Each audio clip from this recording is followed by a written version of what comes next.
touch me, just follow every move. Touch me, let me know you want it too. Don't have what you need, but I got what you want, babe. No, we don't. Good morning everyone and welcome back to Minsk. Sunny Minsk actually, and the first thing I need you to do is let me know in the comments what day it is, because we're all in this position at the moment, we have no idea what day it is. I think it's Thursday, and strangely it is 8:30 in the morning. I don't think I've ever filmed a video at this time in the morning, I'm not sure. And this is not your regular sit down boring talking video, because I'm going to show you a few things in this video. It's a bit of a hodgepodge of different things that have kind of happened recently. Oh, there's a bird. So let's go inside. Hello Busya. Okay, this is Busya. Just a quick note, this is not my cat. I do not own this cat, it's just an Airbnb cat. As you can see, she's behaving kind of strangely. Any of you that have a cat that is not spayed will know that she's currently in heat. It's just been happening the last couple of days. It's really like concerning, because I think, like, what can I do to help her? Because it feels like she's in distress, but it is just like a natural thing. She's rubbing her backside on things and meowing excessively. Okay, Busya. Unfortunately, there are no male cats anywhere. Oh, Lord. And this beautiful angel, despite looking like she's going to murder someone, is Barseta. Hello, Barseta. She's 16. She's an old girl, but I think she's getting a bit frustrated with Busya down here, making so much noise. She comes in to see me now. She's very cute. Hello. Right, you'll have to accept my apologies, because there will be meowing and screaming from horny Busya in the background. Horny Busya storyline, that was unexpected, right?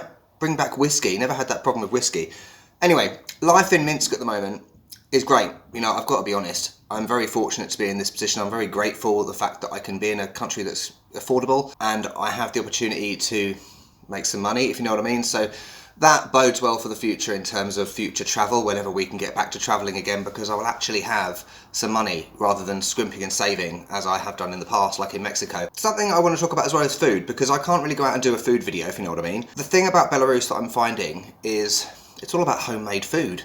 I could be mistaken, but I'm living with an Airbnb host, Eleanora, who I must say is the most hospitable and welcoming Airbnb host I have ever had. She makes me food on a daily basis. She kind of reminds me of my Polish grandmother in terms of just how she is and the type of food she makes. So I wanted to talk about some things and show you some things that I've been having since I've been here. Lovely, let's go. The first one is Oladushki, which is like a little pancake in simple terms, and it's very light, it's very fluffy, and Eleanora serves it for breakfast with homemade jam. So she makes loads of jams, she goes out to like a forest and picks fruit and things like that. It's brilliant, right? So I have cherry jam, I have plum jam, I have apple jam, and Oladushki, my Russian students have been trying to help me with the pronunciation.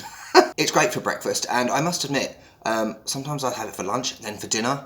It's like Moorish, as my mother would say. The second thing I've been having is Draniki, which is, again, in simple terms, like a potato rosti kind of thing. It's like fried potato, fried onion, and you have it with sour cream, which is beautiful. And I must say, it's not something that I'd really want to have for breakfast, because it can be quite heavy in terms of carbohydrates and things like that, so maybe something for lunch would be better. It's interesting, because I said to my mother about it, and she said, oh, I know that. Because my grandmother apparently used to make it when my mother was a child. I don't remember ever having it before, but it's beautiful. So obviously it's not just typical to Belarus. It's, you know, a lot of food in this region is common in all Slavic countries, if you know what I mean. The third thing about food is Easter. So it was Orthodox Easter last week, and oh my god, Eleanora made this amazing Easter lunch. We had kuchil, is it kuchil? No, kulich. That's the one. It's like an Easter cake, like Easter bread. It's more like bread, and the top is like covered in this sort of iced frosting sort of stuff. It reminds me very much of like an English iced bun that you'd get from a bakery, but bigger. It was beautiful. That was my first kulich.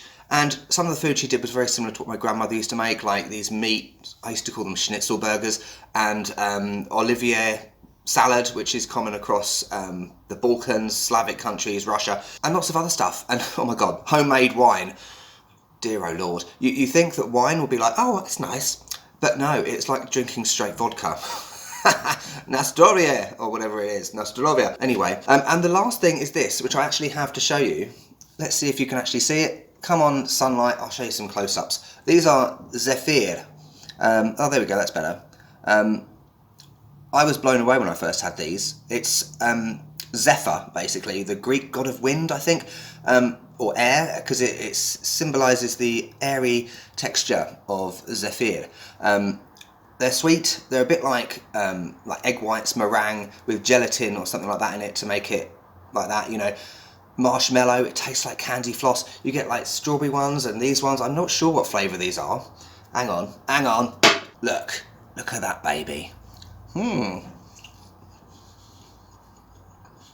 They are so sweet. You can't eat too many of them because you will explode. But they're really common here. So, all in all, the food in Belarus, top notch. Where have you gone? There you are. You okay, hon? Meow. Oh, Busya. So we've changed spots, and I've got this. So this is like dehornifying anti-Viagra for Busya.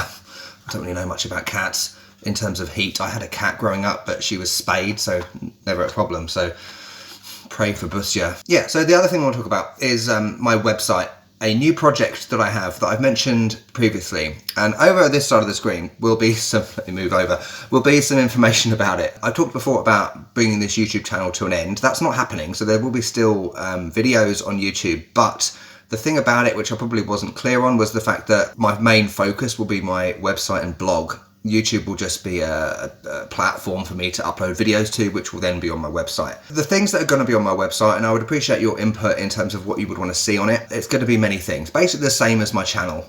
So let's break it down. Number one, YouTube videos. So there will be the usual style of YouTube videos in terms of going out when we can travel again, and I'll post that on my website/blog. With text and photography. I really want to get into photography. I'm going to get a proper camera very soon so I can start getting into that. So that'll be the first thing. And that will probably be fortnightly, or if you're American, every 2 weeks. The next bit is about supplementary blog posts. So when I go out, I don't put everything in a video. So there'll be things that don't make it into the video, or I may just go out for a day and not film.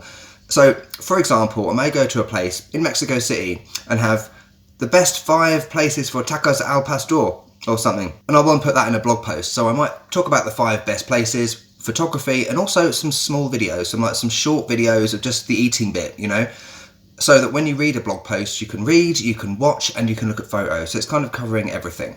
The third thing is looking back on past trips. So many of you have mentioned on Instagram about Mexico. So there's a lot that I did in Mexico that didn't make it into videos. The thing is with YouTube is it's much more about the entertainment value rather than informational, and I've always been very much more informational. I prefer to add value by giving information, like stupid things like how to get from Puebla to Cholula, which bus station you go to. So there'll be a lot of posts about that sort of thing, the basics for those of you that are going to that country. Obviously not just Mexico, there'll be Japan, there'll be Serbia, there'll be Indonesia, whatever. So I'll be going back into old trips.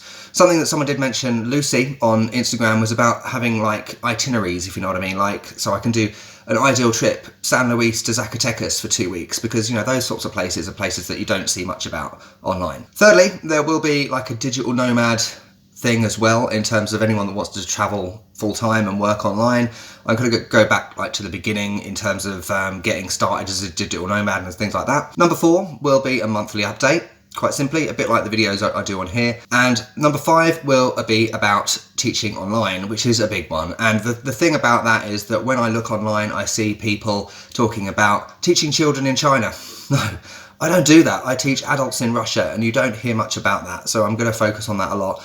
In addition to my ebooks, I'm going to add some further information on blog posts, like how I teach pronunciation, how I teach business English, things like that. Number 6, as well as teaching online, there will be an option to buy my ebooks on the website with like a plugin for PayPal. I'm also going to write some other ebooks in the future. That's the plan. I also want to do like a consultation service for new teachers. So people that want to start as a teacher and simply want to talk to someone about it, talk about concerns, any questions, rather than just watching a YouTube video. That would be great to do. So, you know, they can call me on Skype. We can talk about it for an hour, boom, it's an additional income. I may even involve other italki teachers if they want other perspectives. And lastly, photography. So like I said, I want to get into photography, so there may be a proper dedicated photography section on there, where I can showcase my work if I'm any good at it. I don't know. We'll see. So that's my website and blog and what's coming up. Like I said, let me know any ideas you've got, things that you would want to see from a website. You can of course subscribe to that website once it's done. Meow meow, so that you're not going to be missing anything. YouTube will still be there, videos will still be on there, but like I said, it's not going to be my primary focus. It hasn't been my primary focus probably for about 2.5 years. So that's that with my website and blog. Brilliant. Anyway, the last thing I will say about my website is the fact that, like with anything in terms of being a digital nomad, it takes time to set up. I don't want to launch a website with like nothing on it. I'm going to spend a lot of time, maybe 2 months, writing blog posts, so when it goes live there's loads of content on there already, and then I'll add to it each week. There's lots of different topics I can talk about on there, so that's going to be my baby going forward. That's going to be the future of this channel, if you see what I mean. I'm excited. It's something I actually want to do, whereas something with YouTube, it's a very toxic platform. It just feels like it's something for 20-somethings to pretend to be shocked about destinations with no actual adding value, if you know what I mean. I'm not just talking about certain people. There are a lot of channels like that. And it really annoys me. It's not for me. That's not the kind of platform for me. So that's that. I don't know what we're going to do next, to be honest with you. I don't know how long I'm going to be in Minsk. Hopefully I can get back to Serbia soon. They're opening up the airports in mid-May. So the quest for whiskey could actually result in a climax. Thanks for watching. I'm going to enjoy my Zefir. I hope you're doing well. Let me know what you're doing during this period. And I'll see you soon.